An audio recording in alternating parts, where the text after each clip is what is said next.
katsotaan tähän, siellä kaiku.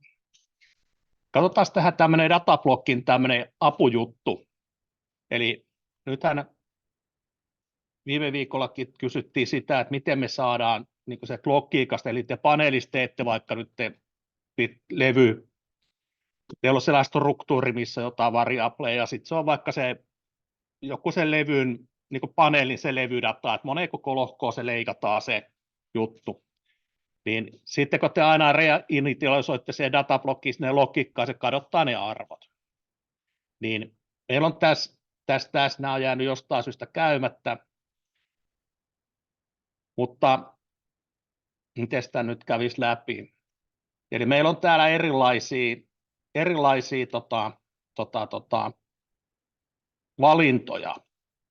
Nyt jos laitetaan vaikka tuohon varri, minulla on tuommoinen muuttuja, kokonaislukumuuttuja, kun tuo struktuuri, itse asiassa me laitaisiin sinne struktuuri sisään, kun tehdään se tämän struktuurin ulkopuolelle ekana. Eli on tuommoinen muuttuja 3 ja annan sille arvoksi 123. Ja otan tuon suurennuksen pois. Lataan sen sinne, tai itse asiassa sitä tässä kohdassa pitänyt ladata, vaan nyt tässä on monitorointi, eli mä muutin sen sinne logiikkaan nyt ton arvon, eli tämä on logiikan muistis. Me sammutan tuon logiikan, eli nyt tuli sähkökatkos, sitten meille palautuu sähköt taas konttorille.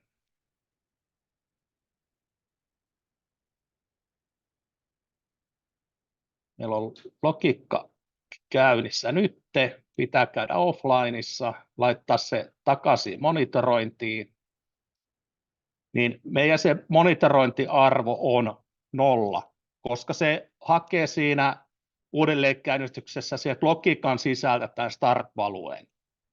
Mutta nyt jos me laitetaan tuohon retain-kohtaan täppä, eli tuohon täppä, nyt me ollaan muutettu sitä datablokkia, se täytyy ladata sinne uudestaan. No, nyt kun me muutettiin datablockin määrittelyjä, niin se täytyy uudelleen initialisoida.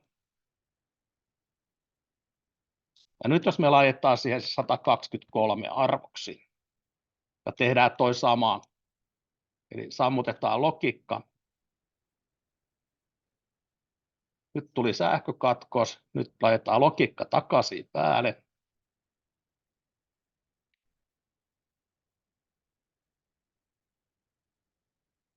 Nyt käynnistyy. Laitetaan toi monitorointi päälle. Niin nyt se haki sieltä logiikan muistikortilta sen arvon, eli kun meillä on tuo retaini valittu, niin se tallentaa joka muutoskerralla sinne muistikortille sen arvon. Tässä vanhoislogiikoissa tässä oli se ongelma, että tässä tuli hidasta, kun nämä pyörii sen RAM-muistissa, mutta niin se tuli hidasta, kun sitä tuli niin tiedoston kirjoittamista, mutta näissä tieportaali, näissä isoissa logiikoissa, niin ei pitäisi ongelmia tulla kuin jossain tosi nopeassa käytössä. No, toi tuosta retainista. Sitten se, että me laitan tuohon vielä toisen arvon, vaikka 568.465. Nyt meillä olisi tämmöinen tilanne, että meillä on vaikka paneelista annettu jotain asetusarvoja, tämmöiset, ja me haluttaisiin tähän offline-projektiin nämä.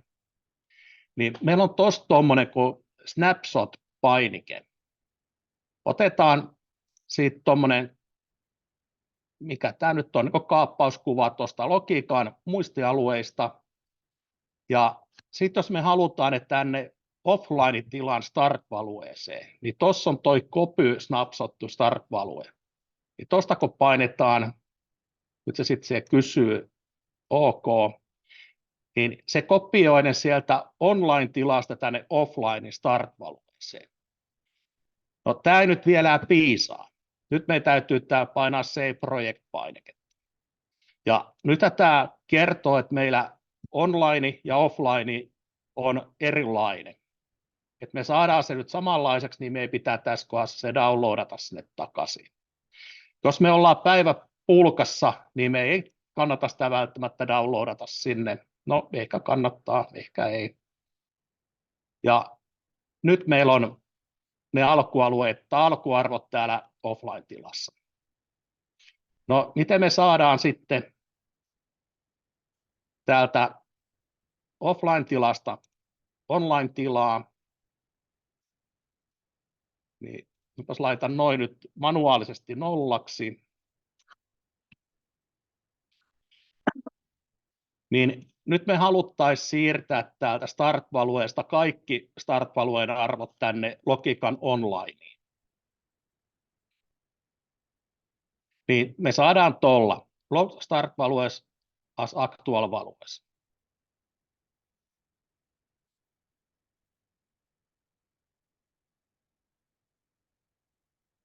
Niin se siirtää offlineista onlineen. No, tässä on nyt pikkusen semmoinen ongelma, että tämähän siirtää tämän kaikki tästä datablogista. Mutta laitetaan noihin takaisin. Oho, ei mennytkään, piti tupalla klikata. Nyt meillä on noin 0,0. Mutta nyt jos me halutaan vaan siirtää yksi arvo, vaikka tuo reaalilukuarvo, niin laitetaan tuohon setpointtiin. Täppä.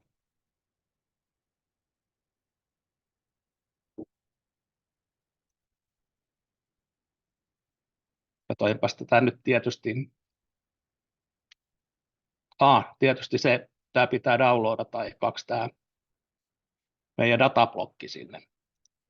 Se ei ole yhtenevä tuon offlinein kanssa.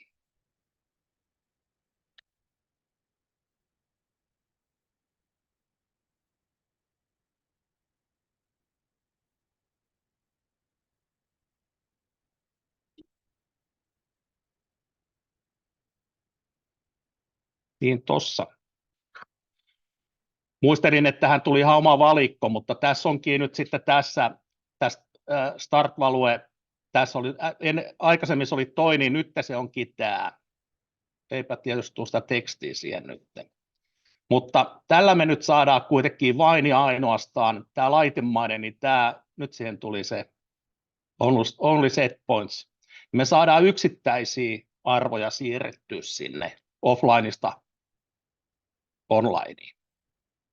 Ja tämä on hyvä käyttöönotossa esimerkiksi, että jos te pitää testata jotain juttua, niin te voitte niin kuin pakottaa tavallaan se koneen johonkin tiettyyn tilaa, kun teillä on nuo start-valueet on vaan oikeat. Olisi tässä nyt muuta sitten. Ja sitten tuossa, jos me halutaan ottaa, muutetaan noita 22 toi ja laitetaan toi vaikka 555.0, niin nyt jos me halutaan offline-tilaa vain ja ainoastaan nämä setpointit, niin me saadaan se tolla painikkeella. Eli me halutaan vaan niin ottaa start-valueeksi vain ja ainoastaan yksi muuttuja tai nuo valitut muuttujat. Eipäs toiminutkaan.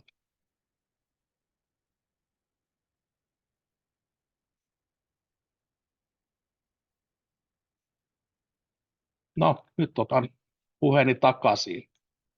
Kyllä sen niin piti. Siis ei. No niin se kyllä pitäisi toimia, mutta ei näköjään toiminut. Eipä se toimi nyt toikaan. Pitäisiköhän mennä tästä monitoroinnista pois.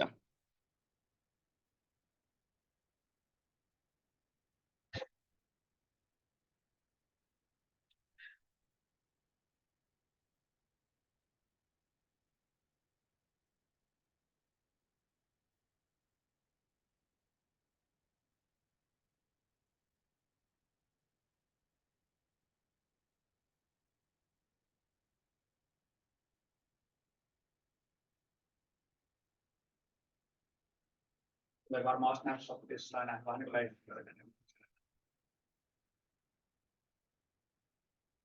Totta. Joo, hyvä Markku. Tietysti sehän siinä oli meni nyt omaa halpaa, niin mehän täytyy ottaa tietysti uusi snapshotti siitä.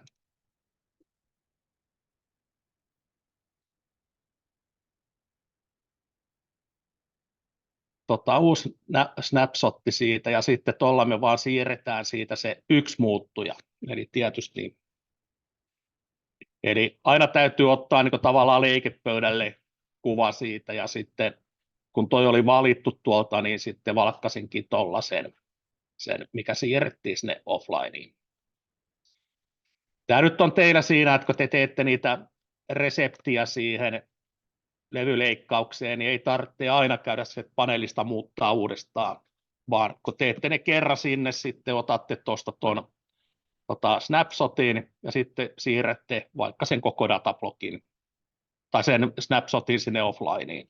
Ja sitten se pysyy mukana siinä teidän projektissa. Sehän tässä on idea, että saadaan ne parametrit talteen.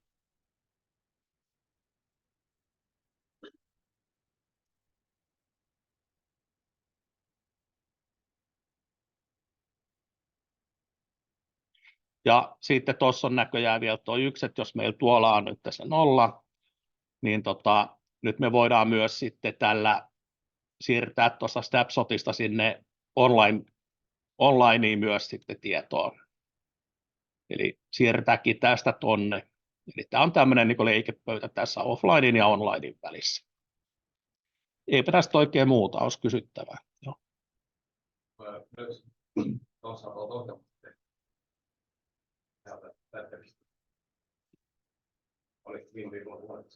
Joo, niin ohjelmallisesti, mutta sulla on se ongelma tässä, että ei sulla ole se ohjelmointilaite kiinni siinä koko aikaa. Niin, se tarkoittaa, että jos siinä laittaa paneelista joku napin, Joo. niin saa paneelista käsittää. Joo. Ei varmaan kuulu tuohon nauhoitteeseen, mutta tuossa opiskelija oli löytänyt sieltä funktion, millä pystyy tämän tekemään niin kuin painikkeella sieltä paneelista, mutta sehän vaatii sen, että meillä pitää olla se ohjelmointilaite, mistä projekti on auki, niin pitää olla kiinni siinä, että sehän ei ilmaa myöten, se ei siirry sinne tietokoneen kiintolevylle. Jeps, ei mulla muuta tästä.